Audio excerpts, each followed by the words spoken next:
গাজা ও রাফায় ইসরায়েলের নৃশংস গণহত্যার ঘটনায় লক্ষ্মীপুরে মুখে কালো কাপড় বেঁধে প্রতিবাদ করেছে ছাত্রদলের নেতাকর্মীরা। মঙ্গলবার ৮ এপ্রিল দুপুরে লক্ষ্মীপুর সরকারি কলেজের সামনে মানববন্ধন করে তারা। পরে কলেজ প্রাঙ্গণ থেকে বিক্ষোভ মিছিল শুরু করে লক্ষ্মীপুর আদর্শ সামাদ সরকারি উচ্চ বিদ্যালয়ের সামনে গিয়ে শেষ হয়। কেন্দ্রীয় কর্মসূচির অংশ হিসেবে কলেজ ছাত্রদলের ব্যানারে এই আয়োজন করা হয়।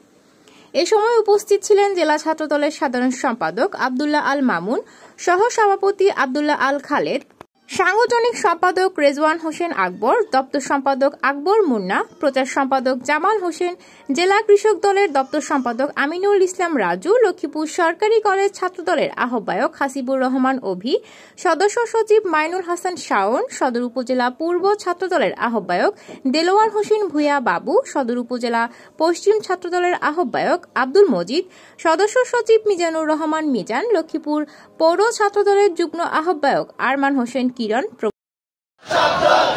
শত্রুরা হুঁশিয়ার সাবধান, বিশ্বের মানচিত্রে ইসরায়েল থাকবে না।